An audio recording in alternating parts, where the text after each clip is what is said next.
A look inside this abandoned Hollywood mansion reveals priceless treasures among the ruins.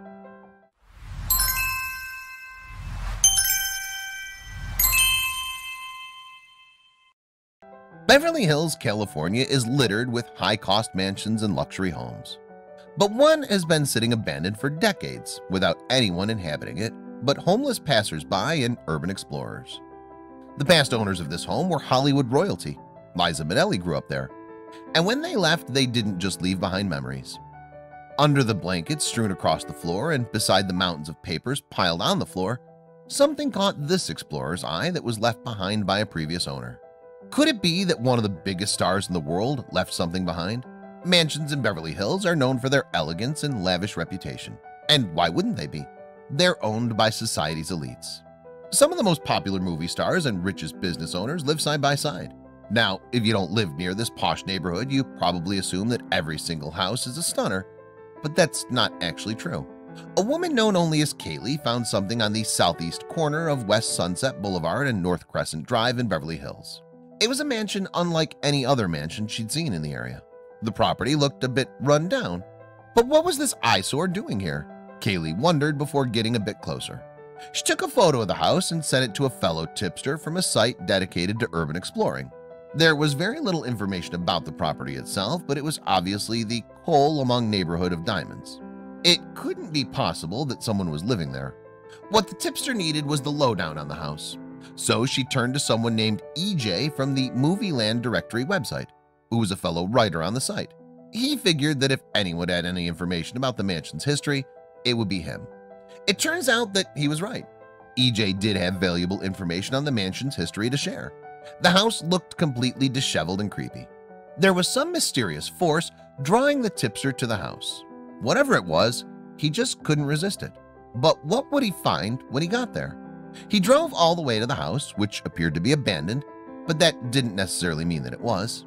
The tipster has since driven by the house several times and eventually saw signs that there might have been life inside those walls after all. What he discovered left him shaken to the very core. There were torn drapes in one of the upstairs windows, which meant that squatters, or maybe a ghost, had taken up residence at this 5,800 square foot estate. But why would anyone abandon such a valuable piece of property? A bit of digging into the home's history revealed that it was originally built in 1925 and redesigned by Hollywood Regency architect John Elgin Wolfe. And as it turns out, the house came with a juicy celebrity backstory. The house was owned by Vincente Minnelli, a famous Hollywood stage and screen director. Perhaps you didn't notice something familiar about the last name, but Minnelli has a connection with a Wizard of Oz star who later took his last name. Minnelli married the Wizard of Oz star Judy Garland in 1945. They married just a year after Minnelli directed Garland in the 1944 film Meet Me in St. Louis. The two had 3 children together, including daughter Liza Minnelli, who spent most of her childhood in this home, which was now starting to look uninhabitable. Minnelli passed away in the Beverly Hills home in 1986, but left the 2 women he loved in charge of his estate. One of them was his current wife, Lee, while the other was his daughter, Liza Minnelli. This history gave Kaylee and her fellow explorers more questions than answers. Was Vincente haunting the place from the other side? In 2000, Liza Minnelli put the house up for sale and allegedly offered to buy her stepmother a condo, but her stepmother refused, which led to an all-out war that would make the battle between Dorothy and the Wicked Witch seem like a walk in the park. Minnelli's widow, Lee, refused to leave the house, so Liza stopped paying the staff and the electric bills. That same year, her stepmother sued her for breach of contract, elder abuse, and emotional distress for attempting to kick her out. But who won in the end? And how did this home get lost in the shuffle? In 2001, the lawsuit was dropped. Then an elaborate and complicated deal was struck with the home's new buyers. The arrangement allowed Minnelli to pay them rent in exchange for allowing her stepmother to live there until she passed away. Then the new owners would be able to move in. But how long did they have to wait for that to happen? When Minnelli's stepmother passed in 2009, the new owners discussed restoring the mansion. Then they considered raising it, but neither of these things happened and the house remained a squatter's hotel. But what did it really look like inside? In 2014, an urban explorer picked up where Kaylee's adventure left off. A YouTuber named Adam took a look inside the Minnelli mansion. It's not the first time he's done this. He has a knack for climbing into abandoned locations and recording a tour of interesting locations. But this was by far the creepiest tour he'd done. As Adam toured the exterior, it was evident that no one had been there in a while. The grass was knee-high and the trees and shrubs partially covered the wall fence. But was it really abandoned? There was a wooden gate with the words "Beware of dog," but Adam doubted he'd find a dog still living here after all this time. But he couldn't shake that eerie feeling that he was not alone as he made his way deeper into the estate. After entering the home, Adam and his cameraman were immediately met with a stench of mildew. But that was easy to ignore, as their eyes took in a sight few would ever see. The house wasn't in immaculate condition, but it was easy to see that the people who lived in this home had a full life by the possessions that had been carelessly thrown around by earlier visitors. They made their way to the pool area, which had undoubtedly been the source of fun and tons of fancy Hollywood parties back in the day, but now the pool was virtually empty except for some dirty water in the far corner. But would the home's interior look just as bad? Adam found a broken window and took a look inside. Some of the kitchen cabinets were left open. For the most part, everything appeared to be intact, but they had no idea what awaited them once they got inside.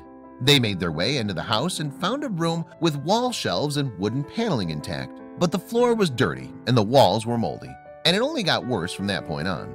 Although the interior of the house was filthy due to being exposed to nature for many years and not being looked after for a decade, it was easy to see the original charm of the home. The pastel furniture was still intact, and if the floor-length mirrors in the living room were shined, they would be as gorgeous as they were when they were installed. One of the most obvious signs of age of the home was the collection of vintage technology and other items in every room. The old television must have dated back to the 80s, but the other old items they would find would make them take a step back and question their value. This home may not be so interesting if we didn't know who lived in it. The fact that some of these items may have belonged to the film legend Judy Garland gives them an incredible worth. Some of her personal belongings, like scripts and records, were sold at auction in 2017 for thousands. They traveled up the rickety stairs and were greeted by some sort of handwriting on the wall. As they got closer, they realized it was a name. Someone had scribbled down Judy Garland in cursive. Had it been Judy's ghost or a fan who still walks the mansion's halls? If this was a genuine signature, it would be worth tearing down the wall and framing the drywall for thousands of dollars this would fetch at auction. The master bedroom was undoubtedly lavish decades ago, but it had seen better days. There was an old floral printed couch and some tattered drapes. But the expensive bed, night tables, and lamps that were once part of this place were no more. The wall materials had started to peel, but when they shifted the camera upwards, the footage showed that the ceiling hadn't fared any better. It looked like peeled paper. But were there any valuables left behind in the home's closets?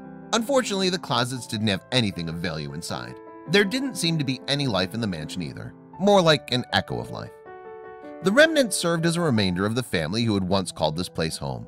Then Adam and his cameraman jumped back when he saw clones of themselves. They soon realized that their doubles were the reflection against the dirty mirror that framed an old fireplace.